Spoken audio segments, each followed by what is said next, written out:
Hello? Oh, yes! Okay.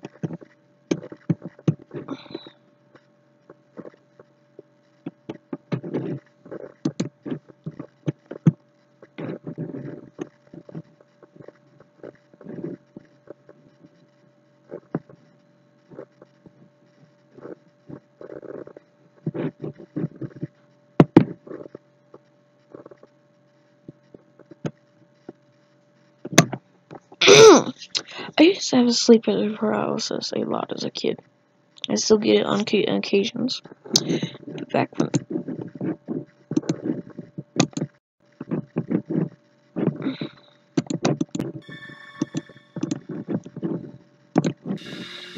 I used to have sleep paralysis a lot as a kid. I still get it on occasions. But back when it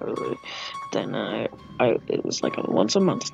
I saw the old hag, aliens, shadowy figures, heard voices, pretty much everything that can happen has happened to me.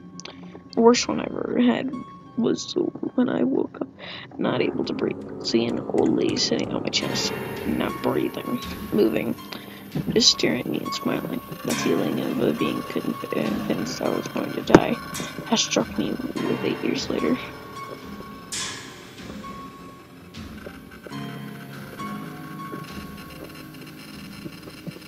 Okay. Sorry about that, guys. I was trying to do something and it turned out I was just talking to myself this whole time because my mic wasn't on. That's real funny. Number 5, short and shivery. Here's the tapping on my window at night. Next morning, there was a handprint on the outside of my window. I live on the 3rd floor on my apartment building. That's just like one of those 2-story ones. Here's one of the longer ones. The Hornet Spook Light. There's something called the Hornet Spook Light in Joplin, Montana. I think this is a light that has been documented back to the early 1800s. Yes!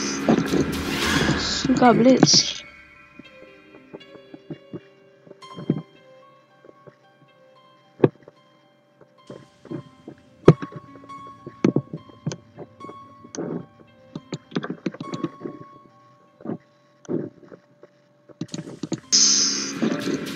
Suka Blitz.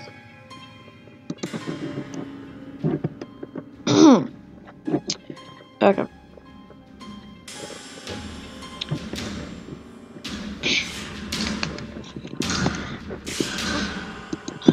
Let me change that title.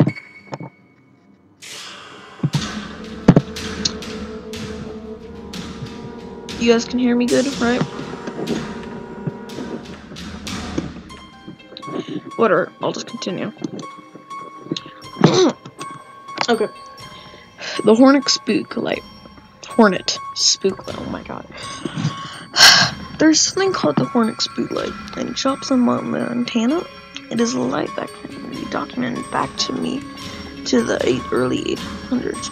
It has been studied by the Army Corps of Engineers. No explanation. It is a spherical light that moves along the Oklahoma state line. It does not have any pattern, changes in colors, and sometimes splits or gets bigger or smaller. It appears to have some intelligence as it interacts with people. So onto the story. My grandpa, who passed away before I was born, took my dad and his siblings to see. Back in the early 50s, there used to be a museum there. So my dad decided to take us to see it on the road trip back in 1986 to see it. I was 2. I remember being out in the dark. My dad decided to take it on the road trip back in 1986 and getting scared. My mom was pregnant with my sister. And at times, she and my grandpa, dad's mom, took me back to the van, an old Dodge Caravan, boxy ones for those who remember. I was in the car seat in the back, in the middle seat, and my mom and grandpa were up front.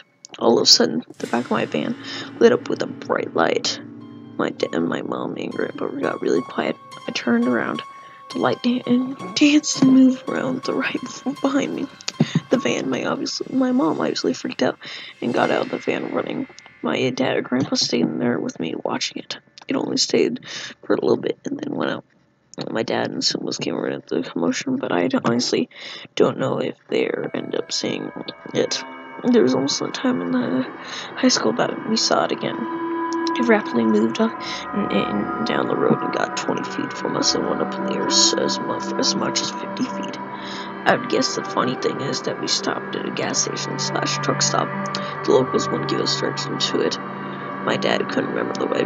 We finally found some teenagers to help us, but even they couldn't take us all the way there. The weirdest and creepiest experience of my life. You can look it up. There is no explanation.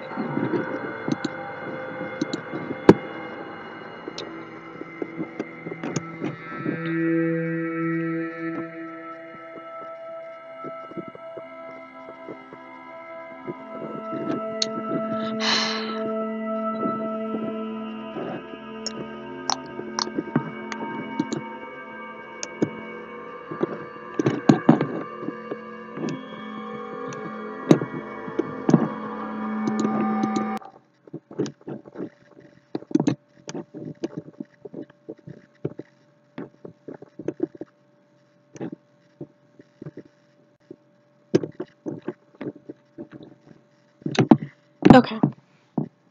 I feel like this would be a great time to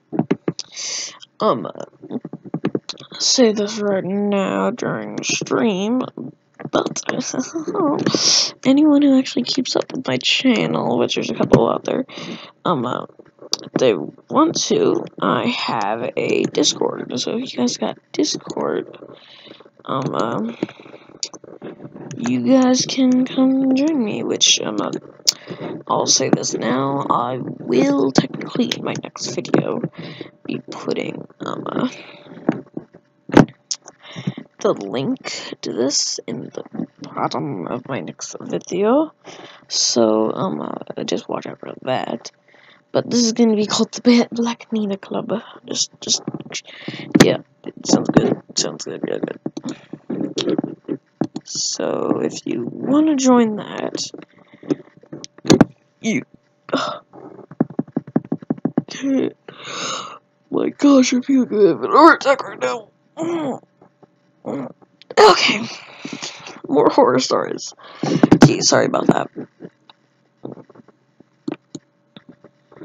Okay.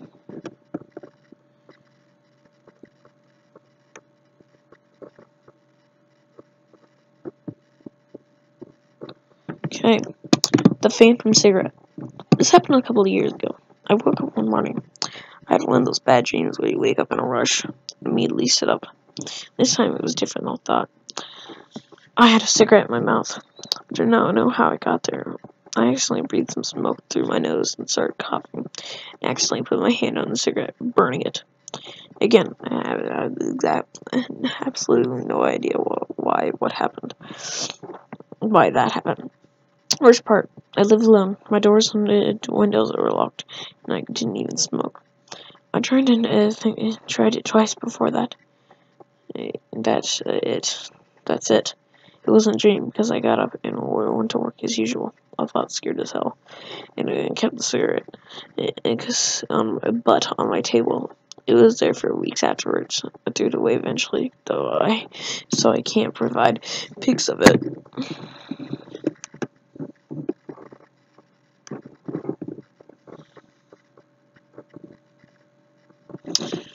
Oh, it's one of these stories next. Reincarnation. Seems good.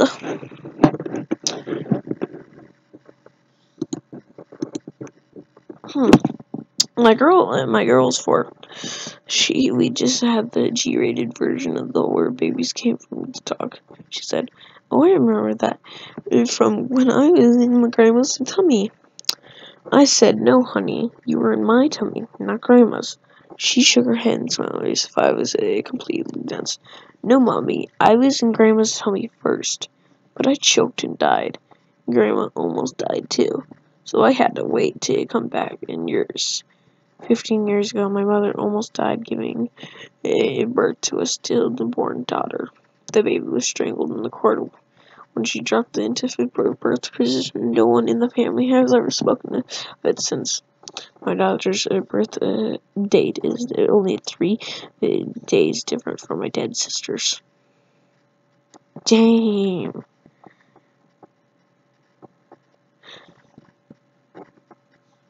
Oh, okay. I was just checking if that girl said she almost died too. Okay. Still as can be, number 9. A friend and I were getting ready to pick up dinner at night.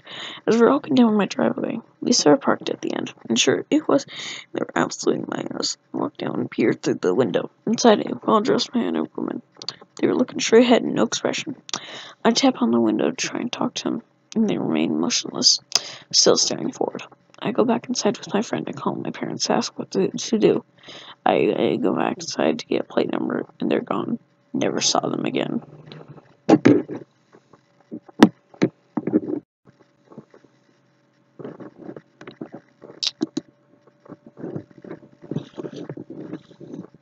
Oh, and then right after it says, the mannequin uprising happens. This is how it will begin. The other you. I made eye contact with my doppelganger when I was getting on top of the train, onto the trail, on top of the train, wow. And she was exiting. No words were exchanged, but I can really describe the deeply unforgiving, frightening feeling that occurred. You'd think maybe it would be kind of funny or neat or whatever to see the other you, but no. Creepy as fuck. I am equal parts terrified and fascinated by this one. What kind of conversation do you think you might have with your own doppelganger? The other me.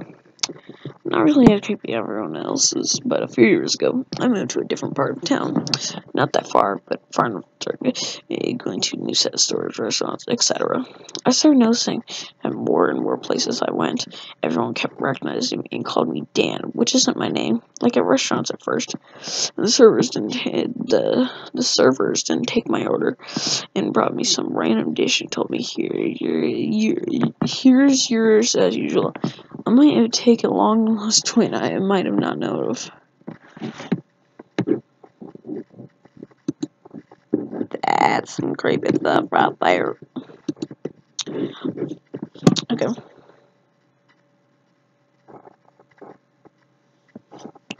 Okay.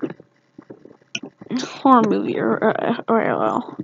Finished an awesome summer day with friends at Paramount Carowinds leave at midnight and friends so crummy SUV. None of us have a permit that allows us to drive after 8 p.m. Shit. I'm sitting in the driver's seat, still damn finished from the water, and the radio's off. Friends are asleep, no one else in the car, nervous as shit. Fuck, I'm not supposed to be driving right now, let alone with someone with no license. Go with the speed limit and make sure there's no reason a cop would pull you over. No, there's only headlights on the road. Approaching. Fuck, he's driving kind of fast. Hope he's not a cop. Holy shit, he might hit us.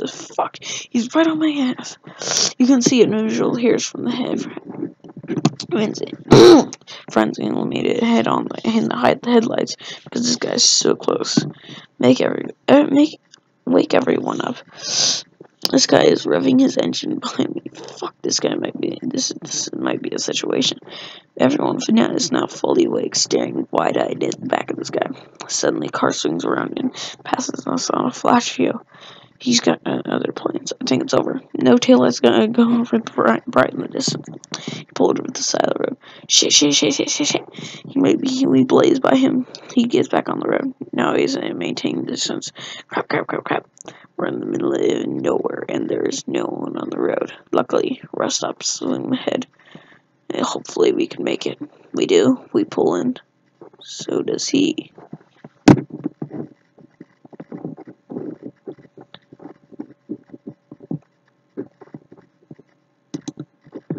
Oh, there's more to that horror story, I think.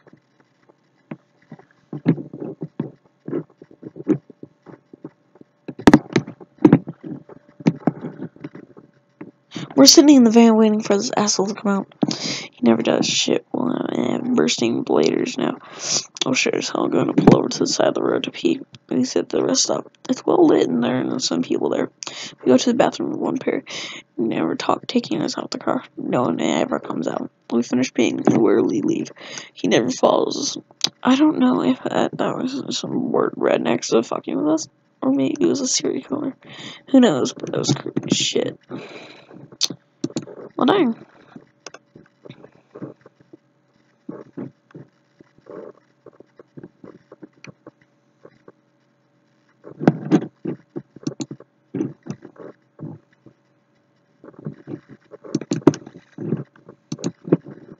The ghost in the mirror. I used to visit my friend at her house where and I found farming area before she moved. I'd fall asleep. I'd sleep over a lot, and then we'd just hang out under all. I usually slept in the living room on the couch, and there was two mirrors in the room, and fairly close to the TV. Then the TV was off, and I was walking by. I started seeing shadows move behind me.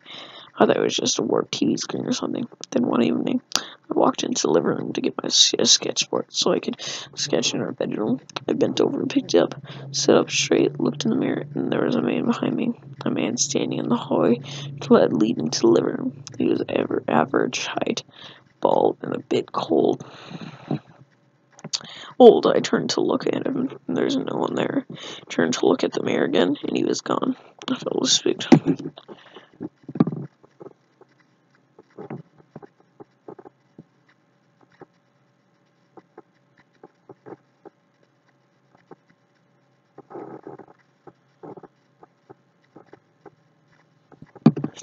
Okay.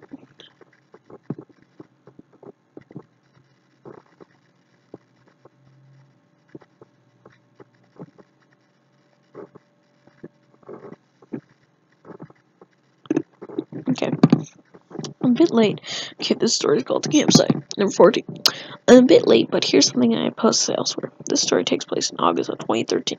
In the mountain of southern Oregon, I'm a USAF security forces airman, military policeman. My girlfriend was at work. And as this long, hot day began to turn into thunderstorms, my buddy Nick, another military cop, and I decided to go explore some back roads and get on the heat in town. Southern Oregon is crisscrossed with roads, some actively used and many totally forgotten and grown over. Nick and I spent hours of the day starting on roads that we knew. Finding roads we didn't know, driving for hours in the mountain. We set off on a road we had never been on, and began the drive into the mountains. After driving for an hour, we hadn't seen nor heard any sign of other people in the woods. Around ahead in the thick fern woods, emerged in a meadow that was totally surrounded by thick aspen groves. The mountain was at the emerging shadow that was totally surrounded by thick aspen groves. The hill was perfectly flat, nearly still. We both noticed the strange stillness almost immediately. No birds, hardly any insect noises, no squirrels, and certainly no other people. On the far other side of the meadow, right at the edge of the tree line, there was a picnic table. The table was very odd. However, it was painted bright orange, and there was larger than a typical picnic table in the park. Remarking on this, Nick drove through the hills to get a closer look. Okay, I'll read that whole thing for you guys so I can get to the actual page. So many things.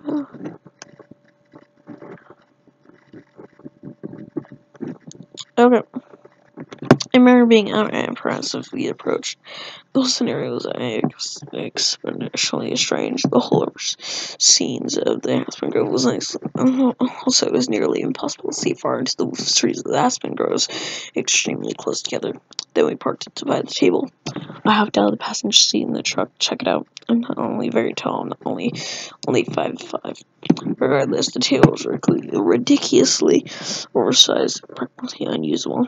The seats were nearly at chest level, meaning I could have to climb a building to sit on them. First look at them, they called me over to the truck. I noticed he was looking back into the aspens.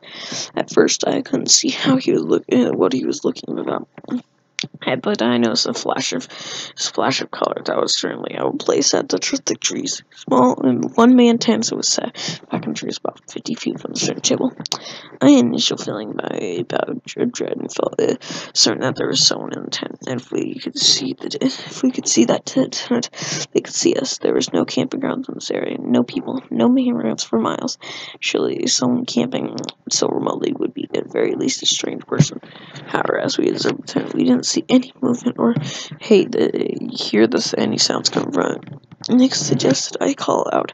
I didn't want to, but I did. Hey, anyone in there? I yelled. No reply, feeling constantly on the edge. Nick and I thought about driving away and leaving this strange area, but at least it began to fear the most that there was somebody in the tent. What if someone got kidnapped? Foolish, I thought. I know that what we thought it was all the same. After that, some daylight.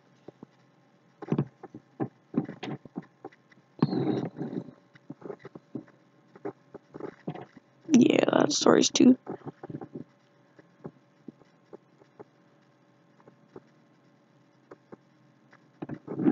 Yeah. Okay.